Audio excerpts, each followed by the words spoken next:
मार्ग पछ्याउँदै समयका पाङ्राहरू चल्दछन्। श्रद्धा साथ बुझौँ कि वृद्ध जनती जिउँदा इतिहास हुन्। श्रद्धा साथ बुझौँ कि वृद्ध जनती जिउँदा इतिहास हुन्। अभिवादन, नमस्कार सम्पूर्णमा।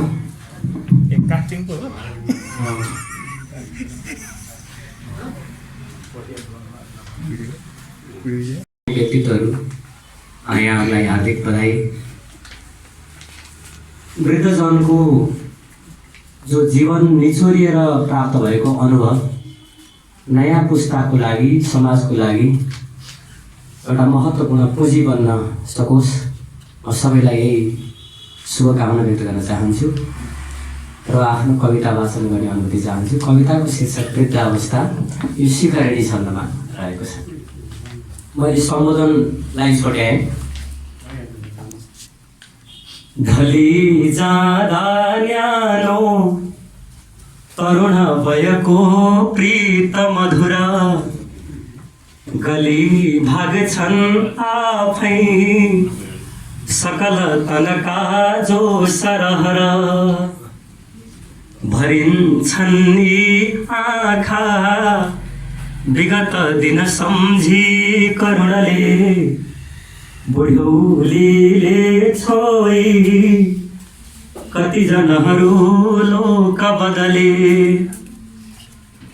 उडेको चङ्गा झैँ गगन बिचमा साथ नहुँदा पुगेको डाँडामा रवि किरण झैँ आस नहुँदा मझर्ने बेला हो भनी दिन दिनै काल मुखमा डरैले पोहोला किन दिल पनि छैन सुखमा खसे सारा प्यारा मुख विभरका दन्त लहर भयो थोते मेरो अब त उपमालौ जगभर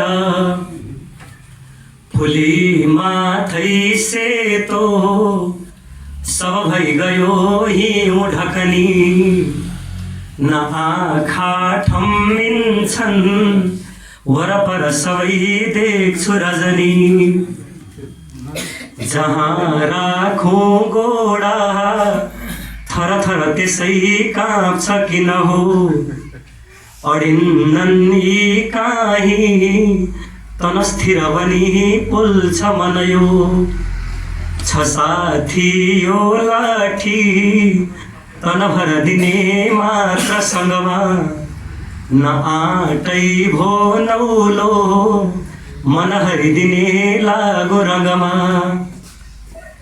जवानी थियो पहिले वरिपरि थिए रूपसी कति कहानी थियो मिठो मनमद हुने प्यार नियति हराएछन् सारा अतीत सुखका आँचलहरू खसेछन् ती तारा स्मृति अब कहाँ याद मगरौँ कतै कोही घुम्दै वरपर खुसीले नजिकिँदा न केही कोसेली छ कि भने मुठीमा मन दिँदा कयौँ चोटि रिता करहरूमा भेट्थे विकल भई निराशाले आशा चट चट चुडिन्थे मन मनै अघि डुल्ने आफ्नै घर पथ पनि दूर हुन गो अघि भुल्ने आफ्नै वन चौरती शैलसरी हो नबोली नै बोल्छन् निकट रहने सन्तति कुनै नगाठी नै खोल्छन् सहज घरका उन्नति कुनै न आउने निद्रा न त मन बिचै चैन रहने दिलैमा गुम्सेका लहर कसरी लौन कहने, बिछौनामा पल्टी कति दिन हरे राम जपनु, कठै वृद्धावस्था कठिन युगको भार खपनु। गरौँ श्रद्धा न्यानो विकल सवती वृद्ध जनमा, गरौँ श्रद्धा न्यानो विकल सवती वृद्ध जनमा, भरौँ आस्था गोली व्यथित तिनका शुष्क मनमा। जहाँ पौडी खेल्छन् सुख जलधिमा वृद्ध जनती, जहाँ पौडी खेल्छन् सुख जलधिमा वृद्ध जनती, त्यहाँ फुल्छन् लाखौं कुसुम पताकायाम प्रगति, त्यहाँ फुल्छन् लाखौं कुसुम पताकायाम प्रगति। धन्यवाद।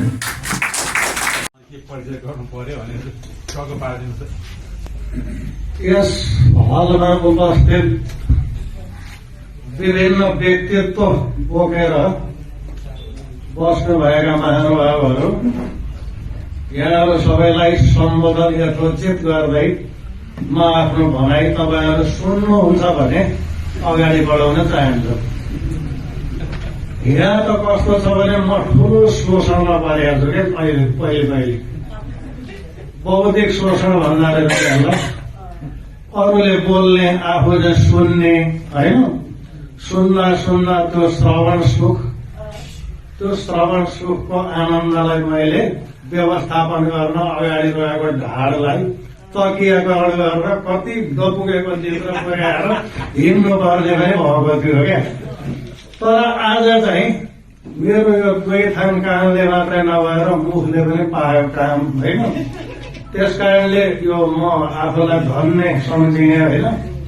अब यसमा के छ भने राजकुमार सरले यो ज्याकेट तानेर यो च्यातिदिनु होला भन्ने डर पनि मलाई छ। किनभने 3 मिनटभित्रमा आफूले भन्नु पर्ने कुरा भन्नुपर्ने, तर त्यो 3 मिनटभित्रमा कसरी किनभने नवराज सरसँग मैले मेरो सम्बन्ध भने 2030 सालदेखिको 2030 साल भनेपछि अहिले कति पुग्यो 48 वर्ष भइसक्यो।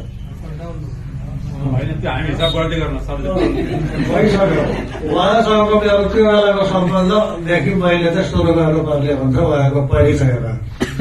तर अब यसको लागि हुन त मैले एउटा आलेख पनि तयार पारेको थिएँ। त्यो 3 मिनटमा सकिने खालको आलेख होइन, त्यो चाहिँ 15-20 मिनट लाग्ने भयो हुनाले मैले त्यसलाई अहिले नकेलाउने भने। त्यस कारणले सबैभन्दा पहिले नवराज सरको विषयमा मलाई बोल्ने जुन अवसर प्राप्त भएको छ, यसको लागि म यहाँ आयोजकलाई म धन्यवाद दिन चाहन्छु। र उहाँको विषयमा मैले बोल्न पाउँदा मेरो पनि एउटा प्रयोग हो। त्यो प्रयोग हुँदाखेरि म आफूलाई पनि धन्य सम्झिन्छु। म 2030 सालतिर यो रौतहट जिल्लाको हिमालीवास भन्ने ठाउँमा चाहिँ म गएको थिएँ।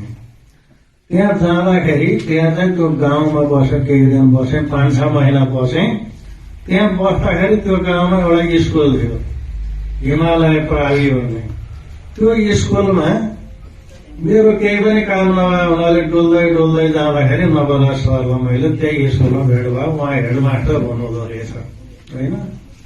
अनि उहाँको एकदम हँसिलो मित्रवत सहयोगी जुन स्वभाव छ, त्यो स्वभावबाट प्रभावित भइसकेपछि म उहाँको साथी भएँ। त्यसपछि म पनि खाना खाने बित्तिकै स्कुलमा आएर यसो कोठामा बसेर विद्यार्थीहरूलाई पढाउन थालेँ। हुँदा उहाँले मलाई चाहिँ पढ्नका लागि केही किताबहरू दिनुभयो। उहाँले लुसुन, चीनका साहित्यकार लुसुनले लेख्नु भएको एउटा निबन्ध, अनि त्यस्तै गोर्की, प्रेमचन्द उहाँहरूको साहित्यहरू उहाँले मलाई दिन थाल्नुभयो। हुँदै पछि श्याम प्रसाद शर्माद्वारा लिखित केही हस्तलिखित, त्यो बेलामा अलिकति भूमिगत हुनुहुँदो रहेछ श्याम प्रसाद शर्मा। त्यस कारणले उहाँका केही वैचारिक लेखहरू चाहिँ नि एउटा हातले लेखेको लेख तयार पार्नु भएको रहेछ उहाँहरूले। अनि त्यो मलाई दिनुभयो। दिएपछि अनि म पनि के भयो भने उहाँसँग जोडिएँ। हुँदा जोडिएपछि अनि म त पहिले पढ्न भनेर हिँडेको। अनि मैले यसो विचार गरेँ, अब यो बाबुलाई बुढेसकालमा यो बुढा गोरु बेचाएर म अब कलेजमा पढ्ने भएँ, म अब जान्छु म पनि जागिर खान। कति अरूलाई सर भर्नु, अब आफै सर भने भनेर मास्टर हुन यहाँ आयो। अनि यहाँ मास्टरी गर्नु थाल्दा नवरा सर पनि त्यो रौतहटबाट चाहिँ अब त्यो स्कुलले तलब दिने थिएन। अलिअलि त्यो गाउँलेसँग चन्दा उठाएर खानुपर्ने जीविका कठिन भयो उहाँको। अनि उहाँ हेटौँडा आउनुभयो। त्यसपछि उहाँ त्यो टिसिएनमा कहिले सडक विभागमा कहिले केमा जागिर खान थाल्नुभयो। हुँदै त्यो टिसिएन पनि डुब्यो। त्यो ठुल्ठुलो हाकिमहरूका भ्रष्टाचारको कारणले गर्दाखेरि डुब्यो। त्यसपछि उहाँ के गर्न थाल्नुभयो भने पत्रकारितातिर आउनुभयो र पत्रकारिता गर्नुभयो। त्यसपछि हुँदाहुँदै उहाँले चाहिँ आफ्ना विभिन्न नाम, जस्तै उहाँको यायावर भन्ने, अभिनव भन्ने, मोदगल्ले भन्ने, ज्यामी भन्ने उपनाममा उहाँले कविताहरू लेख्नुहुन्थ्यो, कथाहरू लेख्नुहुन्थ्यो, निबन्धहरू लेख्नुहुन्थ्यो। अनि ती निबन्धहरू अलिकति जनतालाई जगाउने, जनतालाई माथि उठाउने खालको उनीहरूको वैचारिक खालको निबन्धहरू हुन्थे। अनि तिनै निबन्ध पछि उहाँ फेरि पत्रिका पनि त्यहाँ चल्न थाल्यो। म पनि अलिअलि छासो लेख्थेँ। त्यो पनि मैले उहाँहरूकै कारणले उहाँबाटै सिकेर मैले लेख्न थालेको हुँ। हुँदा अब यो चिज चाहिँ हामीले जनताको चेतनाको स्तर माथि उठाउनुपर्छ, जनतामा चेतना जगाउनुपर्छ भनेको हुनाले हामीले पुस्तक पसल राख्न थाल्यौँ। उहाँले अनि कौशल सरसँग मिलेर एउटा कौशल सर उहाँ भएर चाहिँ एउटा पुस्तक घर भन्ने चाहिँ यहाँ हामीले यहाँ खोल्नु। काठमाडौँमा विमल लिमाले साहित्य घर भन्ने खोलेका थिए। अनि त्यही साहित्य घरको एउटा शाखाको जस्तोको रूपमा यहाँ चाहिँ एउटा पुस्तक घर भन्ने बनाइएको थियो। अनि त्यही पुस्तक घरबाट पुस्तक बेच्ने यो सबै काम हुन थाल्यो। हुँदै उहाँले अन्तिममा एउटा चाहिँ भर्खरै प्रकाशित एउटा मट्टाइलो सुगन्धको भन्ने एउटा चाहिँ कथा संस्मरण जस्तो लेख्नु भएको छ। अनि ती सबै कुराले उहाँको वास्तविक जीवनलाई चाहिँ एउटा छर्लङ्ग पार्छ भन्ने मलाई लाग्छ। र मैले त्यसलाई चाहिँ एउटा विस्तृत रूपमा चाहिँ मैले त्यसको चाहिँ विश्लेषण गरेर एउटा चाहिँ लेख पनि मैले तयार पारेको थिएँ। तर अब त्यो मैले अहिले भन्न सम्भव भएन। अब कतै छापिएछ भने यहाँहरूले त्यसलाई हेर्नुभयो भने थाहा हुन्छ। र मैले बुझेको अनुसार उहाँ चाहिँ के भने एउटा चाहिँ असल, सहयोगी, सहृदयी, एउटा सच्चा देशभक्त, इमान्दार एउटा चाहिँ समाजसेवी पनि हुनुहुन्छ, राजनीतिक कर्मी पनि हुनुहुन्छ, शिक्षा कर्मी पनि हो र उहाँ साहित्यकार पनि हो। र यो सबै मैले उहाँलाई एउटा चाहिँ नजिकबाट हेरेको कारणले मैले यहाँ आफन्त मान्छे कोही सम्झिनु पर्यो भने एउटा सम्झिने मान्छे नवरा सर पनि हो। मैले आफन्त भनेको मान्छे र यी सबै कुरा ले गर्दाखेरि मलाई चाहिँ त्यो टुङ्गामा चाहिँ पुर्यायो। र उहाँले अहिले जो पुरस्कृत हुनुभएको थियो, मैले आफैले पुरस्कार पाएको जस्तो अनुभव गरेको छु। किनभने उहाँलाई यसबाट चाहिँ उत्साह मिलोस्, उहाँको दैनिक जीवनलाई अलिकति व्यवस्थापन गर्न सजिलो होस् भन्ने मैले कामना गर्दै म आफ्नो भनाइ आजको लागि चाहिँ यत्तिकैमा अन्त्य गर्न चाहन्छु। अब हुन त 2 शब्दमा अन्त गरे भन्ने भन्छन्, भन्न चाहिँ लामो कुरा गर्छन्, म त्यो भन्न चाहन्न। आयोजित यस भव्य र सभ्य समारोहका सभाध्यक्षज्यू, कार्यक्रमका प्रमुख अतिथि आदरणीय तुलसी थापा सर, विशिष्ट अतिथि आदरणीय चट्याङ मास्टरज्यू, आज सम्मानित व्यक्तित्व नवराज सर, पुरनु सर लगायत विभिन्न जिल्लाहरूबाट पाल्नुभएका आदरणीय अतिथि महानुभावहरू एवं यस सभा कक्षमा उपस्थित भद्र महिला तथा सज्जन वृन्द, बुढीबुढी साहित्य समाज आफ्नो पहिलो वार्षिकोत्सवको अवसरमा यो कार्यक्रम गरिरहेको छ। दुईजना स्रष्टाहरूलाई सम्मान गरिरहेको छ र बुढ्यौली विषयमा केन्द्रित रचनाहरू वाचन पनि भइरहेका छन्। यहाँ धेरै कुराहरू आइसकेका छन्। वास्तवमा हामीले एउटा लामो उमेर र अनुभवबाट प्राप्त हाम्रा वृद्ध बाआमाका अनुभवहरूलाई सञ्चित गर्न, उहाँहरूप्रति सम्मान गर्न अलिकति कम भएको हो कि किनभने पछिल्लो समय पारिवारिक सम्बन्धमा एक खालको विघटन जस्तो आइरहेको अवस्था हामीले देखिरहेका भइरहेका छौँ र त्यो क्षेत्रमा अलिकति पनि केही सुधार गर्न सक्यो यो संस्थाको पहलले भनेदेखि यो संस्था स्थापनाको उद्देश्य पुरा हुन्छ भन्ने मलाई लाग्छ। त्यस कारणले गर्दाखेरि उहाँहरूका अनुभवलाई कसरी सञ्चित गर्ने भन्ने विषयमा पनि यो संस्थाले सोचोस्। अघि हाम्रो तीर्थ पराजुली सरले यो कार्यक्रम चाहिँ अझ बालबालिकाहरूसम्म लैजानु पर्ने कुरो गर्नुभयो, त्यो पनि निकै राम्रो कुरो हो।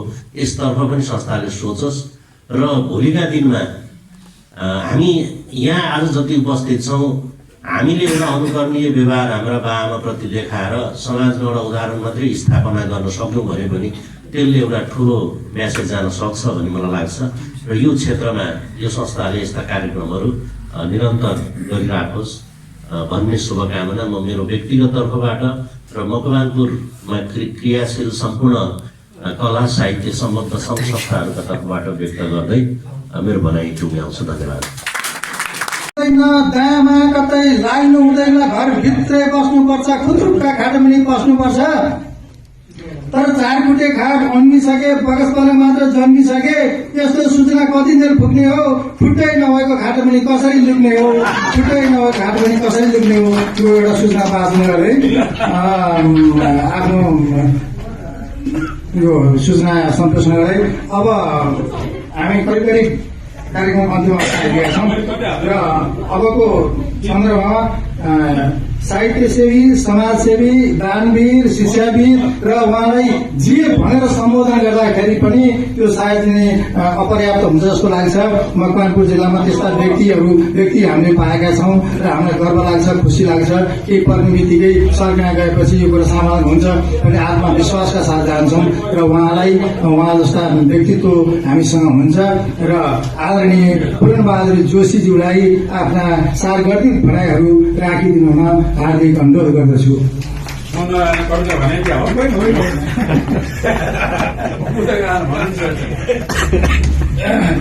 धन्यवाद। सबैलाई नमस्कार। साहित्यको समुद्रमा मेरो शब्दहरू त्यति थाहा छैन, तर पनि मलाई यहाँ बस्दाखेरि मैले आफूलाई बुढौली सम्झिन्थेन, म आफूलाई जवान सम्झिन्छु। अरे म 18 वर्ष भइसकेको छु, तर यहाँ आउँदा कता कता म बुढो भए जस्तो लागिरहेको छ। अब यो बुढो हुने कारण के त हामी पनि त्यसको दोषी छौँ। अहिले हामीले भने यस्तो गरे यो मैले हेर्छु आउँछु सबै सम्पन्न गरिदिन्छ छोराहरूलाई, सबै सम्पन्न र छोरीहरूलाई। मैले अहिले बचाएर त राख, के गर्ने सर, दिनु त पऱ्यो नि। अनि जब उसले बिहे गर्छ, लिएर जान्छ, अनि बुढाबुढीलाई के गर्छ, थन्काइन्छ। त्यो हाम्रो दोष हो। आफ्नो लागि पनि राख्नु समयहरूले हामीहरूले अब कतिले त दिइसक्यो होला, आउने पिँढीलाई भन्नुपर्छ आफ्नो लागि राख्नुपर्छ। तिनीहरूलाई 2 पैसा दे भन्ने माग्ने हामी नभन्ने, यो कुरा याद राख्नुहोस्। हामी दोषी छौँ। अंशमण्डा हुन्छ, आफ्नो अंशमण्डा ल 4 जना छोरा छ, म कसलाई राख्ने, बाउले राख्ने, आमाले राख्ने। अनि त्यो अंशमण्डा जब त्यो अलग अलग हुन्छ, बाउ आमाको अंशमण्डा उसले त्यो छोराले जबसम्म अंशमण्डालाई फगाउँछ लेखाइन्छ, सिग्नेचर गरिन्छ, हटाइन्छ, जातो भन्थ्यो। हामी दोषी छ, मर्ने समय नदिनु त्यो चिजको, ताकि हाम्रो सेवा गर्न सक्दछौँ। फेरि अर्थ छ, सब चिज छ, अरू केही पनि छैन। यो कुरालाई ध्यान राखौँ र आजको यो बुढौली समाजले जुन कार्यक्रम गरेर धेरै खुसी लागेको छ र यो समाजलाई यो गर्दाखेरि यो एप्राइसको म्यानेजमेन्टबाट एउटा सानो तपाईँहरूको भेट दिन्छु, 1 लाख रुपियाँ म हिलाजीलाई सम्पन्न गर्छु। यो बुढौली समाज है राम्रो होस्, राम्रो गरोस् भन्ने कुरा तपाईँहरू समक्ष राख्छु। र रहे हाम्रो चट्याङ मास्टर साहब, उहाँलाई बहुत मैले याद गर्छु। कलेजमा मैले त्यो पनि कुरा गर्छु। उहाँको एउटा शब्द मेरो काममा घुमिरहेको हुन्छ, भन्छ प्रेम गर झगडा नगर, प्रेम गर झगडा नगर, यदि दुवै गर्नु छ भने बिहे गर आशा छ आज यहाँ आउनु भएको छ मकवानपुर जिल्ला यसै पनि चट्याङ पर्ने जिल्ला हो र आज आफ्नो शब्दले यस्तो चट्याङ आउनुहोस् यहाँ बस्ने जति पनि बुढोहरूले आफूले बुढै लिन सम्झोस् जवान सम्झेर घर जाओस् र केही गर्न सक्छन् भन्ने धारणा राख्दै उहाँले फेरि पनि आफ्नो मकवानपुर जिल्लामा आउनु भएको छ उहाँलाई धेरै स्वागत म गर्न चाहन्छु र एउटा हिजोआज जिल्लामा सहेज गर्दै एउटा हामी कति तमाम देशसित बसिरहने एउटा बुढोली समाजको लागि एउटा हास्य देख्ने प्रोग्राम हुन्छ र यहाँ आउँदा म कति हाँसेको छु आनन्द लागेको छु उहाँलाई मैले भनेको छु यहाँ चट्याङ भाषामा कुरा भन्छु ल्याउनुहोस् काठमाडौँबाट यस्ता यस्ता हाँस्य व्यक्तिले आदिको ब्याङ्कहरूबाट हामीलाई लोटपोट खसाउँदै पारोस् अरे एक दिन पनि हाँसौँ ती एक दिन हँसाइले पनि सालभरि हामी खुसी भएर बसिरहेको हुन्छ यही भन्दै फेरि यो सफलताको कामना गर्दै आफ्नो शब्दलाई विराम दिन्छु धन्यवाद नमस्कार सहयोग गर्नुहुनेछ र यो बुढौली साहित्यलाई हामी अगाडि बढाउँदै लैजाउँ भन्ने शुभकामना सहित बिदा हुन चाहन्छु अवसर दिने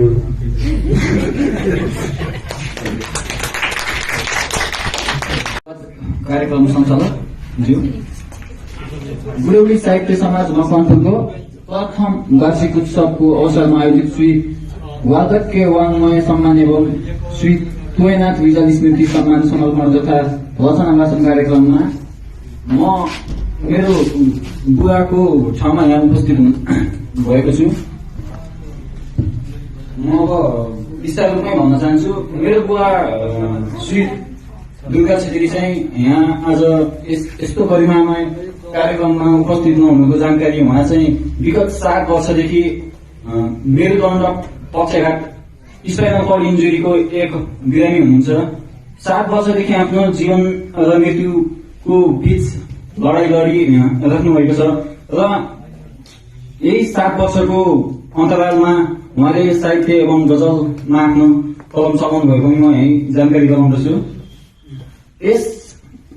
उहाँ चाहिँ अहिले एकदम अशक्त हुनुभएको छ र उहाँले मलाई बाबु मेरो यस्तो कार्यक्रम छ अब म आफ्नो शारीरिकले उहाँ जान सक्दैन तिमी जाऊ न भनेपछि मैले आफ्नो बुवाको त्यस भनाइलाई कदापि नटकारिकन आज यस कार्यक्रममा उपस्थित भएको छु।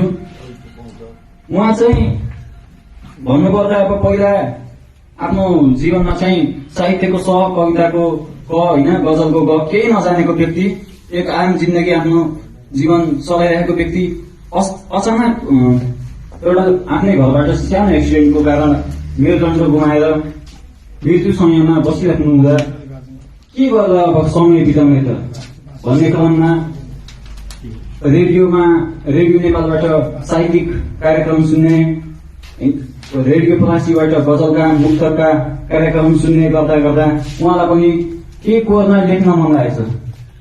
त्यसै लेख्ने क्रममा उहाँले गजल विधा रोज्नुभयो सुरुमा गजललाई उहाँलाई साह्रै मनपर्ने अनि लेख्दाखेरि अब केही नजानेको मान्छे कसैलाई सोधौँ भने कसलाई सोध्ने पहुँच छैन कतै केही विस्तारमा सधैँ सुतिराख्ने बाहिर निक्लिन नसक्ने होइन व्हिलचेयरमा कहिले काहीँ हप्तामा एकचोटि केही आधी घण्टा कहिले नुहाइदिनको लागि कसै सोधेर के गर्दा कसरी गजल लेख्ने भन्दा त उहाँले गजल सुनेकै आधारमा आफूले केही गर्न लाग्नुभएछ होइन गर्दा गर्दै अनि त्यसपछि रेडियो नेपालबाट राति 11 बजे गजल कार्यक्रमहरू सुन्ने गर्दा यसै गर्दा अनि एक दिन गजल लेख्नु भएछ।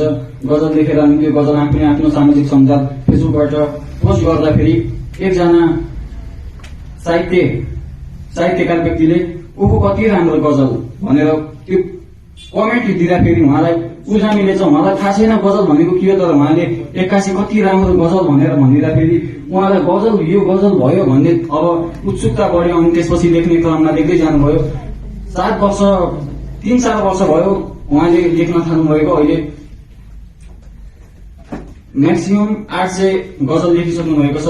उहाँले छन्दमा गजल लेख्नुहुन्छ कविता लेख्नुहुन्छ अनि यस लेख्ने क्रममा उहाँले नेपालबाट पहिलो मलाई ज्ञान भएको पहिलो गजल विधाबाट पिएचडी गर्नुभएको आदरणीय व्यक्तित्व घनश्याम परिश्रमीज्यूबाट धेरै कुराहरू सिक्नुभयो गजलमा। अहिले आफै लेख्नुहुन्छ गजल। उहाँले चाहिँ भर्खर उहाँको अनि दुर्गा छेत्रीको अहिले पुस्तक आएको छ। चट्टानभित्र फुल उहाँ चाहिँ आफ्नो निजी जिन्दगीको बारेमा आएको गजल विधा हो। यो प्रथम सङ्ग्रह, यो चाहिँ डिआर कल्याण साहित्य प्रतिष्ठानबाट प्रकाशित भएको थियो। यसै गरी अब म यहाँ चाहिँ धेरै त्यो कुराहरू भन्न चाहँदैन। त्यही त मेरो बुवा चाहिँ 7 वर्षदेखि अपाङ्ग जिन्दगी होइन, बाहिर निक्लिन नसक्ने मृत्युशय्यामै बसेर आफ्नो बिस्ताराबाटै कलम चलाएर छातीमा हात राखेर यति शरीरको हात र टाउको बाहेक अरू केही चल्दैन होइन, पछाडि मेरुदण्ड पक्षबाट। यस कार्यक्रममा अब आज हाम्रो आचार्य जलसर आदरणीय गुरुज्यूले उहाँलाई भनिदिएपछि अनि बाबु म जान सक्दैन, तिमी जाऊ भनेपछि म यहाँ आएर आज यत्रो साहित्यिक म अझैसम्म यसरी साहित्य क्षेत्रमा चाहिँ यसरी हिँडेको थिएन। कहिलेकाहीँ बाबालाई घुम्ती कार्यक्रमहरूमा चाहिँ लिएर जाने गर्दथे, तर आज यत्रो साहित्यिक महासागर नै विभिन्न व्यक्ति साहित्यकारहरूको त्यो रचना, त्यो कविता, गजल, मुक्तक सुन्दा चाहिँ मलाई एकदम आनन्द लाग्यो। ओहो, साहित्य भनेको त यस्तो रहेछ जो निराको व्यक्तिलाई पनि झलक्क बिउजाएर अग्रसर हुन निकालिदिने एउटा ऊर्जा निकालिदिँदो रहेछ भन्ने आज चाहिँ मैले यहाँ आएर यो साहित्य अथवा यो रचना वाचन कार्यक्रमबाट छर्लङ्ग भए र आगामी दिनमा पनि म मेरो बुवाबाट केही साहित्यिकहरू सिक्नेछु भन्ने बाचाका साथ यस कार्यक्रमलाई धेरै धेरै धन्यवाद दिँदै म यहाँबाट बिदा हुन चाहन्छु।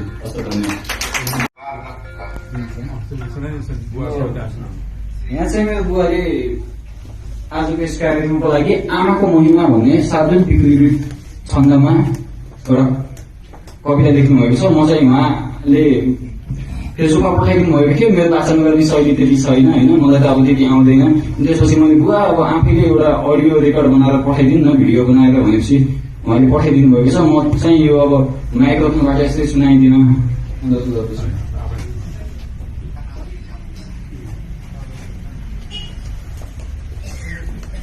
सम्पूर्णमा नमस्कार। श्री वार्धक्य गंगा सम्मान एवं श्री तुरानाथ रिजाल स्मृति सम्मान समर्पण तथा रचना वाचन कार्यक्रम का सभापति, इस कार्यक्रम का प्रमुख विशिष्ट अतिथि साथसाथै दूर दराजबाट पाल्नुभएका आदरणीय साहित्यिक मान्यहरूमा यो क्षेत्रबाट हात जोडेर नमन गर्न चाहन्छु, स्वीकार गरी होला। म आफ्नो कारणवश यहाँ आउन सके, स्वास्थ्य कारण केही पनि त्यसमा सम्झिने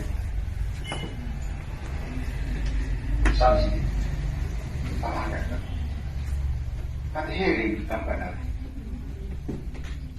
मैले एउटा कविता वाचन गर्न गइरहेको सुनेको अनुरोध गर्दछु।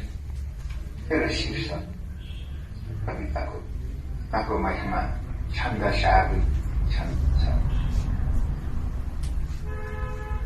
आमाको ममता पवित्र छ यहाँ, भोकैमा मर्दा पनि सन्तुष्टै भइने रहेछ जनले यो पेट भर्दा पनि। आमा नै भगवान हुन् भुवन कि संसार देखाउने, तिम्रै हात थियो नि झन्झटनले यी पाउ टेकाउने। आमाको महिमा पवित्र छ बुझे, बुझ्दैछु मैले ढिला। आमाको गरिमा बुझेपछि यहाँ हुन्छन् परेला गिला। देखिँदै लौ सपना मस्तसँगले छाती समाई सुके। आमा हेर्न कुनै कुनै समयमा निद्रा जगाई उठे। तिर्नै सकिन के गरेर दुधको भारामा तिर्ने रकै। भारा तिर्छु भनेर त्यो बदलामा हाले जवानी सबै। तेरो बुद्धि रहेछ सूक्ष्म अति नै, आमा नसिन्ने मनी। अहिले चोट पर्यो निधार मुटुमा, माया नबुझ्दा अति तारै दुःख छ बाबु भन्न नसकी पीडा लुकायौ किन सोच्नै सकिन जयो सहरमा मुर्दामा भन्ने दिन को पेट बसेर कति सुखले आमा चुसायौ दुध भन्थ्यौ बाबु कुनै कुनै समयमा साथी नभन्नु बुझ आमाको मनमा हुँदैन कुभलो छोरा र छोरी बिच गर्लान्ती झगडा तथापि ममता दिन्छिन् र भन्छिन् किन धरती हुन् जननी बुझे मनुजले हामी सबैले बुझौं आमाको ममता अपार छ यहाँ सम्झेर देवी पूजौं आशीर्वाद दियौ सधैँ अब सबैलाई नमस्कार गर्छु। मैले थोरै मलाई 3 मिनट समय दिनुभएको छ। 2 मिनटमा मैले कविता चिताउनेछु र 1 मिनटमा मैले बाँसुरी बजाउनेछु। यहाँको समय मैले खर्च गर्ने छैन। गरौँ है सम्मान भन्ने कविता छ। जो आफैलाई बिर्सेर सन्तानका निम्ति जिउँदछन्, जसले सन्तानकै निम्ति सधैँ दुःख पिउँदछन्, जसको सन्तान प्रति हुन्छ सधैँ निस्वार्थ भावना, यस्ता ज्येष्ठ नागरिकहरूको गरौं सधैँ सम्मान। ज्येष्ठ नागरिक हाम्रा जीवन्त इतिहास हुन्, स्नेहका खानी हुन्, यी ज्ञानका भण्डार हुन्, योद्धा हुन्, सभ्य संस्कृतिका परिचान हुन्, राष्ट्रका सिकाउने जन हुन्, यी संस्कृति सिप र कलाका असल संस्कार सिकाउने, सधैँ सन्ततिको भलो चिताउने, आफूलाई बिर्सिएर पनि सधैँ सन्तानलाई माया गर्ने, सन्ततिकै सुखका निम्ति कामना गरिरहने निरन्तर साक्षात् देवता हुन् ज्येष्ठ नागरिक। गरौं सम्मान आदर, झर्न दिनुहुन्न दुःखका आँसु यिनीहरूको आँखामा। जन्मियो, हुर्कियो, बढियो, पढियो, जसका काखमा भोगे होलान् कति दुःख पीडा, सन्तति हुर्काउन यस्ता असल अभिभावक गरौं है अपमान। गरौं आदर शिर झुकाई ज्येष्ठ नागरिकहरूलाई, गरौं आदर शिर झुकाई ज्येष्ठ नागरिकहरूलाई, हामीलाई सभ्य संस्कृतिको पाठ पढाउनेलाई गरिरहने कल्याणको वर्षा, सन्ततिमा निरन्तर माता पितासरी ठूलो यस संसारमा अरू को छ र। धन्यवाद, नमस्कार।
धन्यवाद।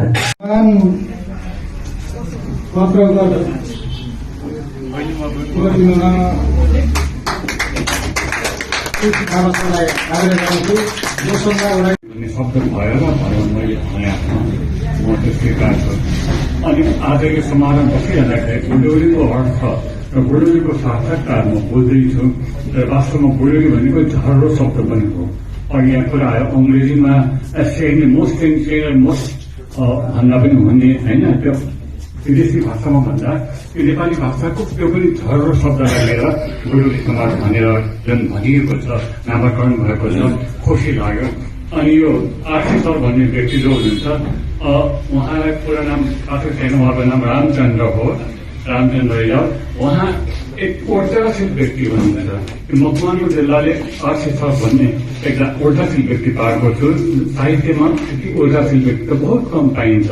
कविता कोर्नु मात्रै ऊर्जा होइन, कविता कोरे अनुसारको आफ्नो एउटा समाजमा चाहिँ आफ्नो ऊर्जा दिन सक्नु, कविता कोरे जस्तै एउटा सार्थक काम गर्नु अर्थ राख्छ। यो सबभन्दा पछिल्लो काम हो। उहाँको अगाडिको कुरा गर्दाखेरि कतिपय साथीहरू चितवनबाट, ललितपुर पनि भनियो, कालिम्पोङ पनि भनियोबाट आउनुभएको छ। म जस्तै वृद्ध भएको हुनाले मेरो साथीहरू भने हो। यो जुन भवनमा हामी उभिएको छौँ, यो भवनमा जुन जग्गा भवन भने अर्थको छ, यो भवन पनि यो जग्गा पनि आशिष सरले आफ्नो आर्जन काटेर दिएको। यो ऊर्जा, यो उत्साह उहाँलाई कहाँबाट आयो? साहित्य सङ्गममा करिबन 3 अवधि जति उहाँले चाहिँ अध्यक्षको पदमा चाहिँ काम गर्नुभयो। मैले कुरा सकेआउँछु है, आशिष सरलाई मैले मेन्सन नगरिकन गुरुले साहित्य समाजको कुरा अनुरूप आशिष कुरा गर्न खोजेको हुँ। उहाँ एउटा ऊर्जाशील व्यक्तित्व हुनुहुन्छ हाम्रो देशमा। उहाँले नयाँ नयाँ माने आफ्नो ऊर्जा प्रदान गर्नुहुन्छ। सबभन्दा अहिले बिचमा आएर के गरेको छ, उहाँको जुन भूमिका हुनुहुन्छ, साथमा मकवानपुरमा जतिवटा पनि प्रतिमाहरू छन् साहित्यकारहरूको, त्यो सबै प्रतिमाहरूमा अस्थापना गर्नमा चाहिँ उहाँकै हात छ। यहाँ अहिले हामीसँग भानुभक्तदेखि लिएर बाहिरसम्मको प्रतिमा छ। यी सबै प्रतिमाहरू स्थापना गर्नुमा उहाँको एउटा महत्त्वपूर्ण योगदान छ। त्यो त गरे अब अहिले आएर यो चाहिँ गुरुली साहित्य समाज भनेर जुन 1 वर्ष भयो ठ्याक्कै आजको दिनमा, त्यो पनि उहाँकै योगदान हो। र उहाँले जुन सुरु गर्नुहुन्छ त्यो बिचमा छोड्नुहुन्न, उहाँले त्यसलाई क्रमिक रूपमा अगाडि बढाइरहनु भएको छ। त्यस कारणले 1 वर्ष मात्र होइन, अब यो वर्षौं वर्ष जान्छ। उहाँको यो प्रयत्न हुन्छ, उहाँको जुन यो प्रयास छ, वास्तवमा साँच्चै नै हाम्रा सम्पूर्ण पुस्तालाई पनि चाहिँ यसमा त दोहोऱ्याउन सक्ने खालको साहित्यिक हिसाबबाट, वाङ्मयको हिसाबबाट केही गर्न सक्ने हिसाबमा उहाँको यो योगदान पछिसम्म पनि स्तुत्य रहनेछ। र मलाई सबसे अघि चाहिँ बुढोको कुरा आयो। बुढौली भन्नुको अर्थ बुढो हुनु हो, उमेरले बुढो हुनु हो। उमेरले बुढो हुँदै जाँदाखेरि त्यो बुढापनको चाहिँ एउटा ऊ हुन्छ, यो रोगी छ, कमजोर छ, हेर्न सक्दैन, सुन्न सक्दैन, देख्न सक्दैन, त्यो अवस्थामा जान्छ भनेर भनेको छ भने त्यो बुढौलीपनमा यो शारीरिक रूपमा चाहिँ कमजोरीको जुन त्यो वास्तवमा आउँदछ। तर त्यो बुढौलीसँग एउटा अर्को कुरा आइरहेको छ, जीवनमा भोगेका कुराहरू, त्यो ज्ञान, त्यो अनुभव, त्यो माने वृद्धपनमा आउनुहुँदैछौँमा उनीमा रहेको त्यो एउटा सुसंस्कृति छ, सभ्यता छ, त्यो चाहिँ बुढौलीमा चाहिँ रहिरहेको हुन्छ। बुढौली भन्नुको मतलब खालि बिरामी हुनु, खालि चाहिँ शारीरिक रूपबाट चाहिँ कमजोर हुनु मात्रै होइन। बुढौली हुनु भनेको एउटा अनुभवको एउटा स्तम्भ हो, बुढौली हुनु भनेको एउटा ज्ञानको स्तम्भ हो। कसैलाई नटेरिकन बसेको उहाँले चाहिँ झारेर ल्याउनुभयो आशिषजीको यो पवित्र काममा। यो राम घाँटी नहेरी हाड मिल्दा अहिले उसको टाउको खायो। सपना उसको पनि छोरो पढ्न विदेश जाने, विदेश गयो। बाउको दुःख बिर्सेर ऊ झन् अल्लरे भयो। बाउ न हो, घर जग्गा धितो राखी छोरालाई खर्च पेल्यो। समाजमा नाक राख्न उसले धेरै दुःख झेल्यो। छोरो वकिल के बनेथ्यो, बाउको सपना धुलो बन्यो। छोरा हुँ अंश नदिए मुद्दा समेत हाल्छु भन्यो। धन्यवाद।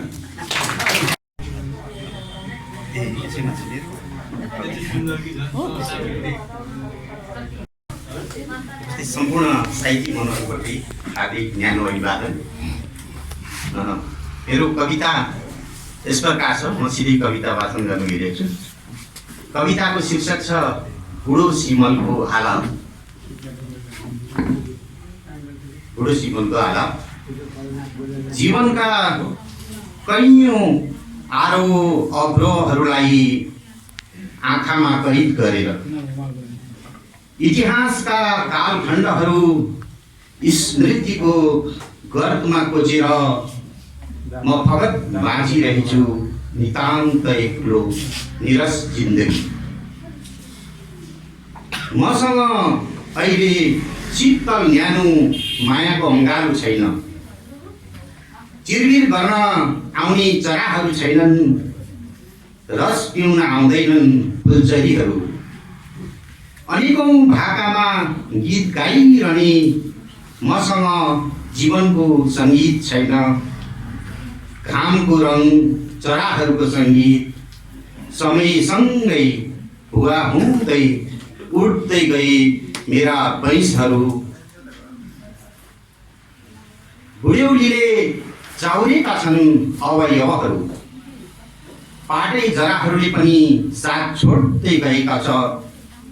मेरा जराहरूमा अहिले हतारको बेग छैन, पातहरूमा लय सकिएको छ, हाँगाहरूमा चराहरूको संवाद छैन, रङ्गहीन हुँदैछ जीवनका रङहरू।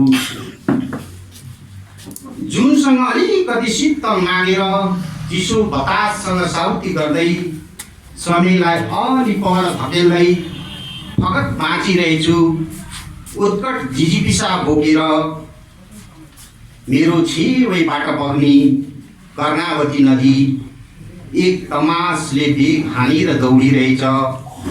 धेरै पानीहरू बगिसकेका छन्, दुई किनारहरूमा उम्रेका काँस घारीले सेताम्य केस फुलाएर कयौं जुनीहरू फेरिसकेका छन्।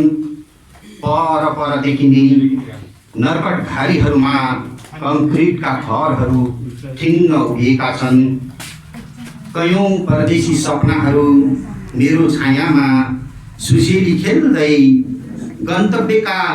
गन्तव्यमा दौडिएका पाइराहरू मरुभूमिका बालुवाहरूमा नै बिलाए। कोही बन्द बाकसमा फर्किए, म हिगौँदेखि निशब्द हेरिरहेछु अनेकौं कालखण्डका विवश दृश्यहरू, इतिहासका बर्बर र निरङ्कुश रातहरू। यो छातीभित्र किल्ला झैँ गढेको छ विद्रोह र हितका डोबहरू। म यो इतिहासको जिउँदो साक्षी, म फगत बुढो सिमलको रूप हुँ। धन्यवाद। पुगिन्जेलसम्म चाहिँ के अरे भने पढेर नपढेका मान्छेले जसले पढाएको छ 40 वर्ष अगाडि प्रगति गरिसक्छ अरे। 40 वर्ष पुगेपछि चाहिँ त्यो पढेर नपढेका मान्छेको त्यो डिग्रीको केही कामै लाग्दैन अरे। त्यो डिग्रीको सदुपयोग गर्यो भने 40 अगाडि नै गरिसक्नुपर्छ। अनि 50 वर्ष पुगेपछि चाहिँ राम्रो मान्छे नराम्रो मान्छे नै एउटै हो अनुहारमा, किन 50 पुगेपछि उसको अनुहारमा चाउरी बन्द थाल्छ, ऊ नराम्रो जस्तै भइहाल्छ। अनि 60 वर्ष पुगेपछि चाहिँ अब कुनै पदमा बस्नु र रिटायर हुन केही फरक पर्दैन अरे। किनभने त्यो पदमा बसेका मान्छे पनि रिटायर भएपछि कसैले उही सर्वसाध गर्थ्यो र पिउले पनि देख्दैन। अनि 70 वर्ष भइसकेपछि चाहिँ ठुलो घर हुनु र त्यो छाप्रो हुनु केही फरक पर्दैन अरे। किन भन्दा ठुलो घर भयो भने मान्छे चढ्न सक्दैन, तल्लो तल ग्राउन्ड फ्लोर बोल्नुपर्ने हुन्छ है। अनि 80 वर्ष पुगिसकेपछि चाहिँ पैसा हुनु र नहुनु पनि केही फरक पर्दैन। किन भन्दा 80 वर्ष पुगिसकेपछि के किनेर खानु, न डिस्को जानु, न रेस्टुरेन्ट जानु, न घुम्न जान सक्नु, न केही लाएर चाहिँ अलिकति फुर्तिलो बन्द हिँड्नु भने पनि त्यो हिँड्न नसक्ने भइसकेको छ। त्यो पैसा पनि काम लाग्दैन अरे। अब 90 वर्ष पुगिसकेपछि चाहिँ निद्रा लाग्नु नलाग्नु केही अर्थै छैन। निद्रा पनि काम छैन, बिउजी पनि काम छैन। भनेपछि हामीले गर्नुपर्ने कुरो के छ भन्दा अगाडि नै जे गर्नुपर्ने जिन्दगीलाई चाहिँ एउटा आफ्नो चाहना अनुसार काम गर्ने, असल चाहना, खराब चाहना होइन फेरि। र बुढेसकालमा चाहिँ शान्तिपूर्ण जीवन बिताउन चाहने र शान्तिसँग बस्ने र सन्तानसित चाहिँ सकेसम्म मेल। किन मेल हुन्छ, नबोल्दैछु मेल हुन्छ। सबैभन्दा पहिलो बाहेक चाहिँ नबोल्नु रहेछ है। किन माग्यो भने मात्रै सल्लाह दिने र धेरै नभनौँ। र आज पुरस्कृत हुनुहुनेहरू उहाँहरूलाई पनि हार्दिक बधाई र यो गुरुले साहित्य समाजको उत्तरोत्तर प्रगतिको कामना गर्दै यहाँ मलाई 2 शब्द बोल्ने मौका दिनुभयो। र म साहित्य त्यस्तो लेख्ने स्कुलतिर लेख्थेँ, कलेजतिर लेख्थेँ, अहिले त्यति निरन्तर छैन, तर साहित्यप्रति चाख चाहिँ छ। र आज यो यत्रो साहित्य अनुरागीहरूको भेलामा उपस्थित भएर बोल्न पाउँदा र बोल्ने अवसर दिनुभएको धन्यवाद दिँदै मेरो 2 शब्द बिउन्छु। धन्यवाद। हजुरहरूलाई बुझाउन प्रायः त छन्दमा रहेको गजल सुनाउन गइरहेकी छु, स्वीकार दिनुहोला। गजल सुरु हुन्छ यसरी। म साथै छु आमा, उजेरो छ बासा, जसै पूर्णिमामा बिना मेघ राता, जसै पूर्णिमाको बिना मेघ राता, धराधर्ममा जरा जन्ममा भुलौँला र कहिले म बाँच्न काखा, भुलौँला र कहिले म बाँच्न काखा, लुकाएर पीडा बजायो नि बीडा, म नाचे नि आमा फिजाएर हाता, म नाचे नि आमा फिजाएर हाता, भए भुल केही म माग्ने छु माफी, गरी प्रार्थना यो बसेको छु साथ, गरी प्रार्थना यो बसेको छु साथ, म गर्ने छु सेवा सकेसम्म राम्रो, लहैनाथ धेरै दिलाएस याद, लहैनाथ धेरै दिलाएस याद, अवश्य बिताए जुनी धेर पहिले, गरे मोछासा यसैको खबाट, गरे मोछासा यसैको खबाट, म साथै छु आमा, उजेलो छ बासा, जसै पूर्णिमाको बिना मेघ राता, जसै पूर्णिमाको बिना मेघ राता। धन्यवाद। सम्बोधन ऐजन मेरो कविताको शीर्षक छ बुढ्यौली साहित्य, बुढ्यौली व्यथा कथा जे भन्ने पनि हुन्छ। यो इन्द्र बजरामा मैले गोर्ने जमनको गरेको छु। बारै छ छोरा अनि तेरा नाति, रोक्रो बुढाकै अझ टाँद माथि, बारै छ छोरा अनि तेरा नाति, रोक्रो बुढाकै अझ काँद माथि, झन्झ्यान रोगी हुन खोज्छ बच्चा, झन्झ्यान रोगी हुन खोज्छ बच्चा, हेर्नै छ एक्लै अझ बाल बच्चा, हेर्नै छ एक्लै अल बाल बच्चा, धामी र झाँक्रीसँग पुग्नु पर्ने, धामी र झाँक्रीसँग पुग्नु पर्ने, माया तिनैको डर हुन्छ मर्ने, माया तिनैको डर हुन्छ मर्ने, सन्जो बिसन्जो सबै हेर्नुपर्छ, सन्जो बिसन्जो सबै हेर्नुपर्छ, जागेर रातै भरै भर बस्नुपर्छ, जागेर रातै भर बस्नुपर्छ, मर्छन् कि भन्ने डर हुन्छ धेर, मर्छन् कि भन्ने डर हुन्छ धेर, हुर्केर म गर्ला सहयोग हेर, हुर्केर गर्ला सहयोग हेर, पाल्दैछ आशा मनले अपार, पाल्दैछ आशा मनले अपार, सोचेर यस्तो कति भोग्नु भार, सोचेर यस्तो कति भोग्नु भार, लाग्दा बुढ्यौले कोन हेर्न आउन्, लाग्दा बुढ्यौले कोन हेर्न आउन्, यो ज्यान दुख्दा पनि सुमसुम्याउन्, यो ज्यान दुख्दा पनि सुमसुम्याउन्, श्रद्धा गरेरै ममता बढाउन्, श्रद्धा गरेरै ममता बढाउन्, माता पिताको दुःखमा सघाउन्, माता पिताको दुःखमा सघाउन्, पाको भयो जीवन सक्नुहुन्न, पाको भयो जीवन सक्नुहुन्न, देखिन्न आँखा सकिँदैन सुन्न, देखिन्न आँखा सकिँदैन सुन्न, जाने बुझेका उपदेश पाऊँ, जाने बुझेका उपदेश पाऊँ, भन्छन् कि भन्ने मन गर्छ दाउ, भन्छन् कि भन्ने मन गर्छ दाउ।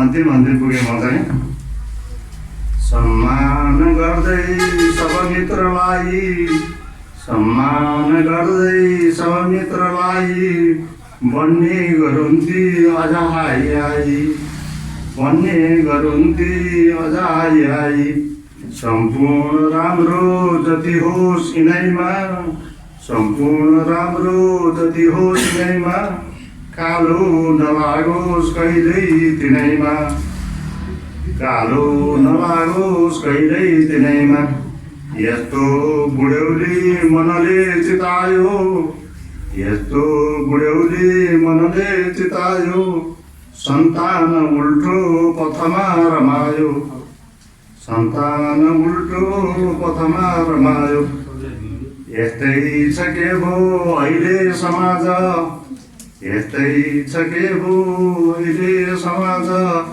लाग्दो छ चिन्ता दिन रात आज, लाग्दो छ चिन्ता दिन रात आज। धन्यवाद।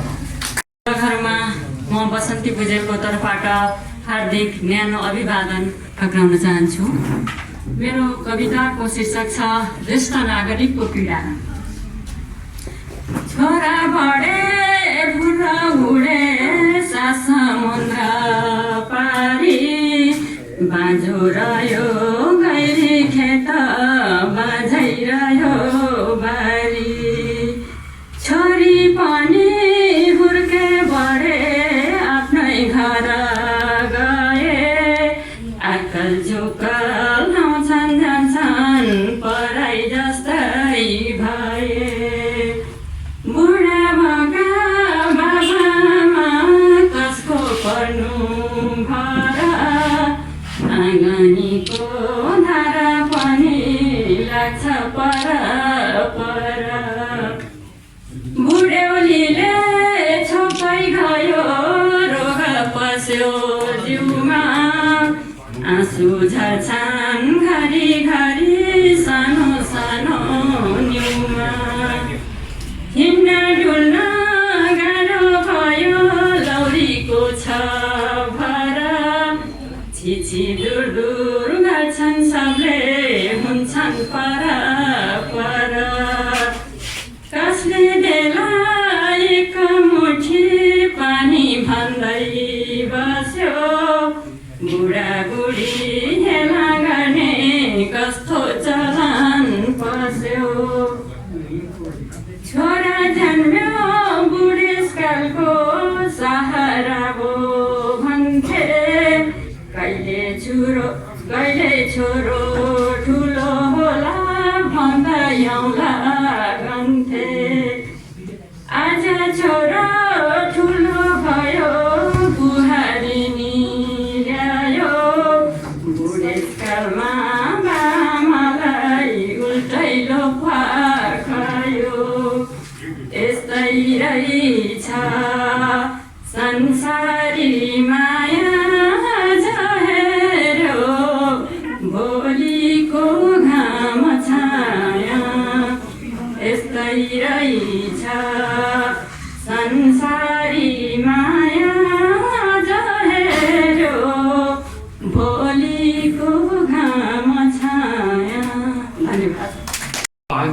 जान्छ निभी जान्छ आँटको आगो तृष्णा झन्झन जाग्दै जान्छ शरीरबाट बल र बरकत पर भाग्दै जान्छ निभी जान्छ आँटको आगो तृष्णा झन्झन जाग्दै जान्छ जिन्दगीको चढाइमा पाइलै पछि अत्यास आउँछ जिन्दगीको चढाइमा पाइलै पछि अत्यास आउँछ आफू उकालो चढ्ने बेला दिन ओह्रालो लाग्दै जान्छ आफू उकालो लाग्ने बेला दिन ओह्रालो लाग्दै जान्छ अर्को मुक्त राखेँ मैले कि दृष्टि चुक्छ काँध झुक्छ शिर फुलेर कपास हुन्छ शरीर थरथर काप्न थाल्छ मझेरीको बास हुन्छ दृष्टि चुक्छ काँध झुक्छ शिर फुलेर कपास हुन्छ शरीर थरथर काप्न थाल्छ मझेरीको बास हुन्छ घरले जा वनले आ भनिसक्छ कयौँपल्ट कि घरले जा वनले आ भनिसक्छ कयौँपल्ट तर मनको जिजीविसा पुरै नबुझ्ने बदमास हुन्छ तर मनको जिजीविसा पुरै नबुझ्ने बदमास हुन्छ हजुर अब अन्तिम मुक्तकमा छु म साना साना दुःख पनि दुख्नेलाई विशेष लाग्छ हात खुट्टा गलेपछि आँगन पनि परदेश लाग्छ साना साना दुःख पनि दुख्नेलाई विशेष लाग्छ हात खुट्टा गलेपछि आँगन पनि परदेश लाग्छ बुढ्यौलीमा मान्छेलाई हर चिजले धोका दिन्छ बुढ्यौलीमा मान्छेलाई हर चिजले धोका दिन्छ उफ्री हिँडेको बाटो जुन थियो त्यसमै हिँड्दा ठेस लाग्छ उफ्री हिँडेको बाटो जुन थियो त्यसमै हिँड्दा ठेस लाग्छ धन्यवाद सम्बन्धी एउटा खण्डकाव्य लेखिरहेको छु र त्यसको केही अंश यहाँहरू समक्ष प्रस्तुत गर्न अनुमति मागे यो सार्वजनिक विकृत छन्दमा लेखेको छु सूर्यारम्भ अगाडि सक्छ जसले नानादि जे कर्म छन् यो चाहिँ खास गरी बुढ्यौलीहरूले अपनाउनु पर्ने कुराहरू यसमा हुँदै गएको छु योगा ध्यान गरी शरीर बलियो फुर्तीपना पाउँछन् हृदय स्वच्छ हावा लिएर शुभको आनन्द जो मान्दछन् यस्ता व्यक्ति सधैँ चिरायु रहने सत्कर्ममा लाग्दछन् पानीको छ महत्त्व जीव र जगत बाँच्छन् यसैले गरी पानीकै बलले दुरुस्त होइन बढ्छन् सबै रोगती पानीले सब चाउरीपन सबै घट्नेछ खाने गरौँ तातो होस् कि चिसो बराबर पी सङ्कष्ट सारा अरौँ प्राणायाम गरेर ज्येष्ठजनले व्यायाम गर्दा सधैँ खुम्चेका अवरुद्ध स्नायु जति छन् पन्केर फुल्छन् सबै पोल्ने झमझम रोग हट्छ सहजै ताजापना छाउँछ कटकट कम्मर दुःख छोटा छिनमै फुर्तीपना छाउँछ आफ्नो देह सम्हाल्नु पर्दछ स्वयं हे विद्याजन आफ्नो दुःख हटाउने पण गरौँ आजै खुलाइ मन पारौँ सक्रिय व्यस्त जीवन सधैँ अल्छीपना हो धुलो गर्दै ध्यान जपाली पाठ भगवान मान्ने कुरा हो ठुलो सक्ने काम गरेर व्यस्त रहनु सानातिना जे रहन् कामै छैन भने कथा र कविता पढ्ने र लेख्ने गरौँ सानो हुन सघाउँदा किनभने औ ज्येष्ठै तिम्रो ज्ञान अपार देखिनु पर्यो प्रत्यक्ष आँखा अघि आफ्नो श्रेय बढाउने जनहरू कोही नखोजिकन आफै तत्पर भई सधैँ जुटिरहँ भन्छन् सबै सज्जन शिक्षा पाउनु पर्छ ज्येष्ठजनको भावी पिँढीले सधैँ सम्यक बन्न सकेर विद्यमान है सचेतनामा छँदै सारा सृष्टि अपूर्ण हो अमर भई भन्दै गरेनन् कुनै बाँचुन् जेल दिउँ सुयोग्य नदिँदा कल्याण ठानुन् कोही चोखो भाव विचार उच्च नबने ज्येष्ठको इज्जत आफ्नो इज्जतले चुबस गर्दै सम्पूर्णमा व्यापक यस्तो सोच बनोस् वृद्धजनको सल्लाह मेरो चलोस् साँचो अर्थ दिने म मात्र हुनुको आधार पैदा गरोस्। के हो जीवन पार्नु पर्दछ मिठो बाटो खुला भर्दै होस् औका तर पो खुरुक्क सबले मान्ने कुरा देखियोस्। मान्छन् स्वजन भई सुपात्रमतिका पाकाहरू छन् भने सोच्छन् तीक्ष्ण विचार दिन्छ जसले आस्था जगायो भने। गाँठो पुग्न सकोस् तुरुन्त सजिलै जो बित्दछन् तार्किक बोलेको गफ होइन मान्यता बनोस् यो मन्त्र होस् मार्मिक। अन्तिममा चुक्ने काम हुँदैन गर्न सबले पाकाहरूले अझ गर्नु ख्याल हरेको यो विषयमा मान्छन् सबैले तब। गेला हुन्छ स्वयं जुनै जनबुझौँ कर्तव्य चुक्दा हुँदी यो दायित्व लिने पुरा अब सिकौँ पाकाहरूले बढी। यो दायित्व लिने पुरा अब सिकौँ पाकाहरूले बढी। हवस्, धन्यवाद। त कहिले ओह्राली झर्दै जीवनका हरेक मोडहरूमा मनमाने स्मरण भएर उर्लिन्छन्। यो मैले चाहिँ बुढेसकालमा आफ्नो बालपनदेखि सम्झिएको यो लेखेको छु। सम्झन मोडहरूमा मनमाने स्मरण भएर उर्लिन्छन्। उच्छृङ्खलता बालपनको मिठास जवानीको र सुस्केरा बुढेसकालको। ऊ पाना पल्टाउँछ मनभित्रको इतिहासको बाल अवस्थादेखि बुढेसकालसम्मको र स्मरण गर्छ। आमाले मोही पार्दा पार्दै ठेकीमै हात हाली नौनी चोर्दै भागेको। पछि आमाले पिँडुलामा सुम्ला उठ्ने गरी पिटेको। सुम्ला सुमसुम्याउँदै आँखाबाट साउने झरी साउने बाढी बगाएको। फेरि आमा नहो तेल लगाएर मालिस गर्दै सम्झाउनु भएको। ऊ आफ्नो जित सम्झेर होला मुस्क मुस्कुराउँछ। फेरि जवानीमा प्रवेश गर्छ।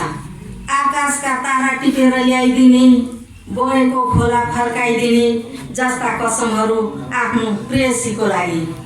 ऊ आफ्नो हाँसो सम्हाल्नु सक्दैन। ऊ झसङ्ग हुन्छ यताउता हेर्छ।